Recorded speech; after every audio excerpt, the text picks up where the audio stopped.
Hello friends, this is Jitendra Singh. बात करने वाले हैं इम्पोर्टेंट टॉपिक के बारे में। उसका नाम है नीति आयोग।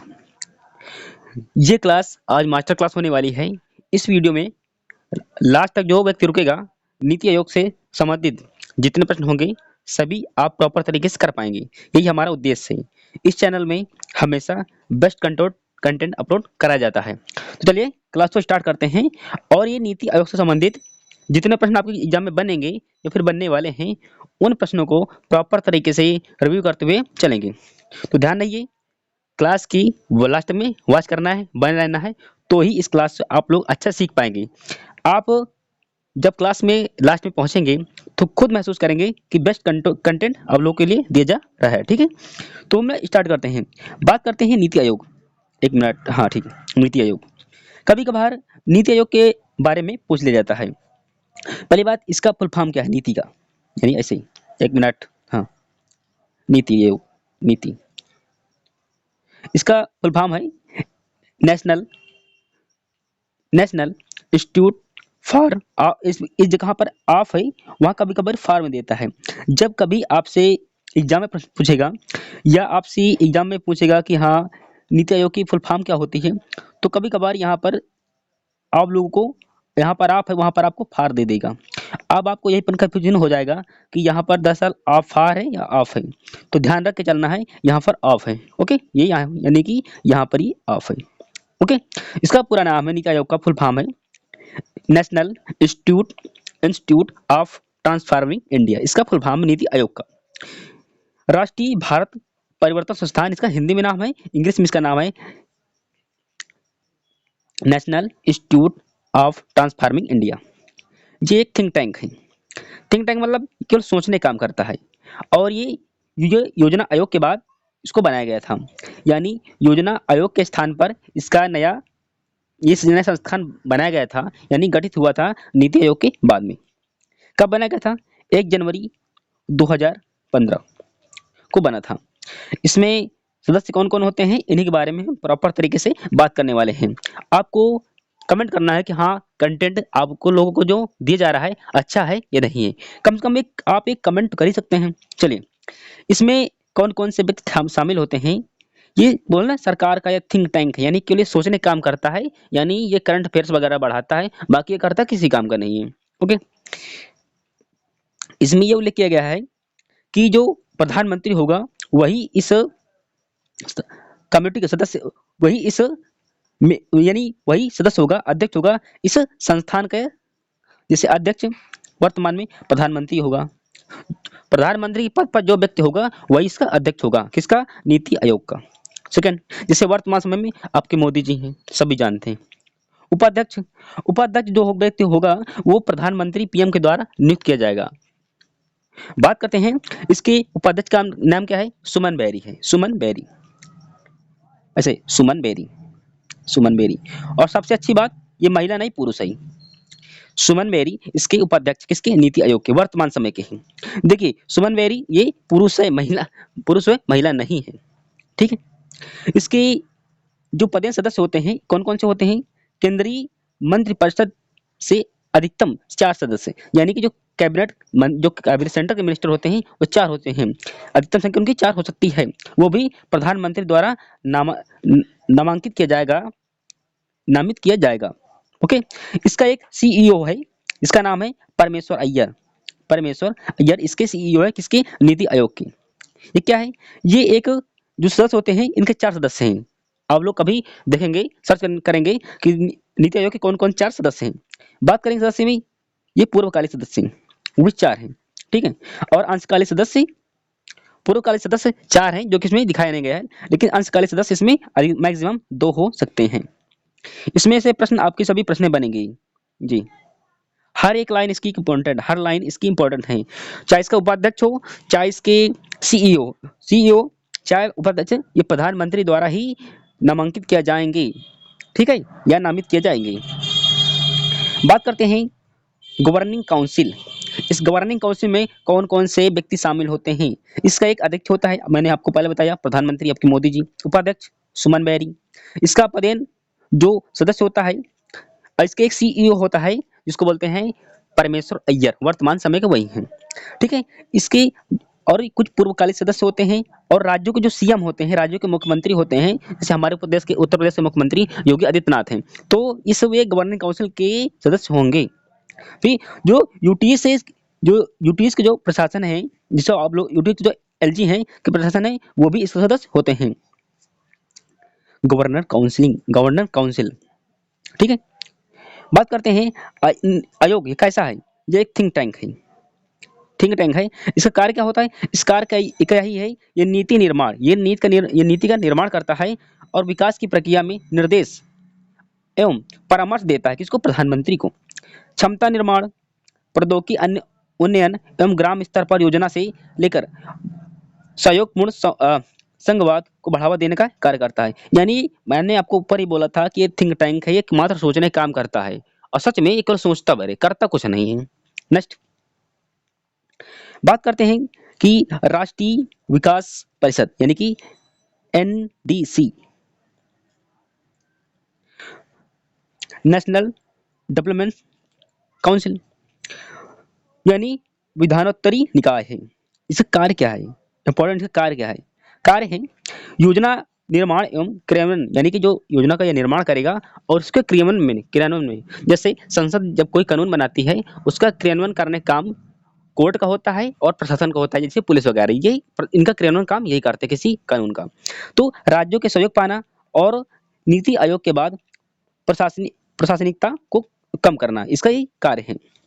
नेक्स्ट, जिसे एक राजभाषा है, बात करते हैं राजभाषा। भारत की राष्ट्रभाषा कोई नहीं है। राजभाषा यानी राजकाज की भाषा वो हिंदी है। इंपॉर्टेंट है। एक बार ये प्रश्न आया था कि हिंदी क्या, सीटेट में था प्रश्न ये कि हिंदी क्या राष्ट्रभाषा है? तो गलत है, हिंदी राजभाषा है, यानी कि राजकाज में हिंदी का उपयोग किया जाता है। नेक्स्ट, यानी ऑफिशियल लैंग्वेज।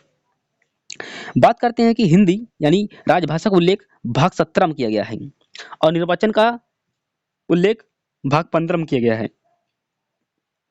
राजभाषा का उल्लेख आर्टिकल 343 से 351 तक के बीच में है। इंपॉर्टेंट है, जहां पर मैं ये राउंड का लगाता हूं वो इंपॉर्टेंट है, उसको देख करके ही चलना है। नेक्स्ट, आर्टिकल 343 राष्ट्र संघ की राजभाषा हिंदी, जो कि देवनागरी लिपि में लिखी गई है, नॉट राष्ट्रभाषा, जो कि हमने आपको बताया ये राष्ट्रभाषा नहीं है, राजभाषा है। बात करते हैं इंग्लिश। ये 1965 से यानी ये कॉन्स्टिट्यूट है, मतलब कि इसके हिंदी के बाद में इसको उपयोग किया जाता है सहभाषा के रूप में। किसको? इंग्लिश को। बात करते हैं भारतीय अंकों का अंतर्राष्ट्रीय रूप, ये किसी काम का है नहीं। बात करते हैं कि आर्टिकल 344 में राजकीय भाषा आयोग का उल्लेख है। आर्टिकल 344 में राजकीय भाषा आयोग का उल्लेख है। नेक्स्ट, बात करते हैं प्रथम जो राजकीय भाषा आयोग 1955 में बना था और उसके अध्यक्ष का नाम है एच.जी. खरे। एच.जी. खरे की अध्यक्षता में प्रथम भाषा आयोग बना था। इंपॉर्टेंट, बहुत इंपॉर्टेंट, जितना आप सोचेंगे ना उससे कहीं पर ज्यादा इंपॉर्टेंट, इसलिए भाई इसको थोड़ा दिक्कत के चलिए। ओके, ये काफी इंपॉर्टेंट है, पूरा। प्रथम राजकीय भाषा आयोग 1955 में किसकी अध्यक्षता में बना था? ये बना था एच.जी. खरे की अध्यक्षता में। ठीक है। 1900 सॉरी आर्टिकल, एक मिनट क्या लग गया भाई, एक मिनट रुक जाओ भाई, हाँ ठीक है। आर्टिकल 345 प्रत्येक राज्य की राजभाषा एवं राजभाषाएं हैं। ओके, हम मानते हैं ये बात सच है। देखो, भारत में लगभग 150 से ज्यादा भाषा चलती हैं और पूरे विश्व में भारत में सर्वाधिक भाषा बोली जाती है पूरे भारत में। 22 प्रकार की तो वो भाषा वो हैं जो संविधान में वर्णित है, लिखी हुई हैं, लेकिन जो कि जो क्षेत्रीय भाषा है 150 से ज्यादा हैं। तमिल, तेलुगु, कन्नड़, मलयालम, मतलब ये तो आपकी सांस्कृतिक भाषा है। तो जो क्षेत्रीय जो परिषद की यानी कि रीजनल जो कि छोटे-छोटे क्षेत्र हैं, वहाँ पर कुछ अलग-अलग भाषा बोली जाती है। तो वो 150 से ज्यादा भाषाएं हमारी भारत में बोली जाती हैं। नेक्स्ट, आर्टिकल 346 राज्यों के बीच जो पत्राचार की भाषा, इसका उल्लेख किया गया है आर्टिकल 346 में। ये इंपॉर्टेंट नहीं है। बात करते हैं आर्टिकल 348 जो न्यायालयों की जो भाषा होती है supreme court and high court की भाषा को उल्लेख किया गया है आर्टिकल 348 में। नेक्स्ट बात करते हैं आर्टिकल 350 ए, प्राथमिक स्तर पर मातृभाषा में शिक्षण का प्रावधान है। बिल्कुल सही बात। आरटीआई आरटीई 2009, इसमें जब सीटेट में पढ़ाया जाता है उसमें बताया जाता है कि बच्चों को आपको क्षेत्रीय भाषा में उसको उसी की भाषा में नॉलेज देना है, ना कि इंग्लिश ना किसी अदर लैंग्वेज में। जैसे मैं मान लो मैं रहता हूँ केरल में, तो वहाँ पर मैं क्षेत्रीय भाषा मेरी मलयालम है। अगर मैं तमिलनाडु में हूँ तो वहाँ पे तमिल मेरी भाषा है। अगर वहीं पर अगर मैं आंध्रा में रहता हूँ, आंध्र प्रदेश में, तो वहाँ पर मैं तेलुगु भाषा है, क्षेत्रीय भाषा। अगर वहीं पर मैं उत्तरी भारत में हूँ तो वहाँ पर हिंदी ज़्यादा जोर शोर से उसका प्रभाव देखने को मिलेगा। अगर मैं पंजाब में हूँ तो मुझको वहाँ की पंजाबी भाषा सीखनी पड़ेगी, गुजरात में तो गुजराती। यानी हर बच्चे को, हर विद्यार्थी को आपको प्राथमिक स्तर पर मातृभाषा में शिक्षण का जो प्रावधान मातृभाषा में आपको देना पड़ेगा, वो भी 1 से 8 तक। ओके, ये बहुत इंपॉर्टेंट है ये वाला। फिर है आर्टिकल 350 बी, जो भाषाई अल्पसंख्यक को विशेष अधिकार इसको प्रदान किए गए हैं। देखो, अल्पसंख्यक भाषा जिनमें 50% से जो कम भाषा बोली जाती है उन्हें कहते हैं अल्पसंख्यक भाषा, यानी कि उनके बोलने वाले की संख्या 50% से कम है। बात करते हैं आर्टिकल 351, हिंदी भाषा के लिए, हिंदी भाषा के विकास के लिए दिशा निर्देश दिया गया है किसके, आर्टिकल 351 में।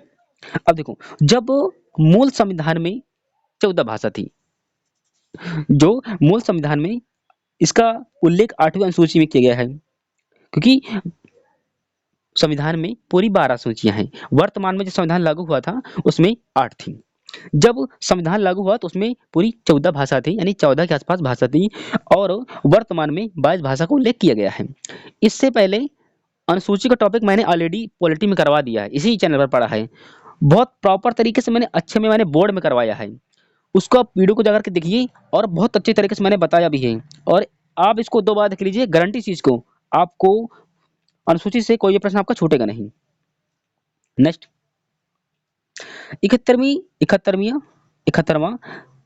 21वां संविधान संशोधन हुआ था कब से, 1967 में। इसमें सिंधी भाषा को ऐड किया गया, यानी कि जोड़ा गया था। किसको, सिंधी भाषा को। 71वीं संविधान संशोधन हुआ था, कब हुआ था, 1967 में हुआ था, और सिंधी भाषा को 15वीं भाषा के रूप में जोड़ा गया। ठीक है।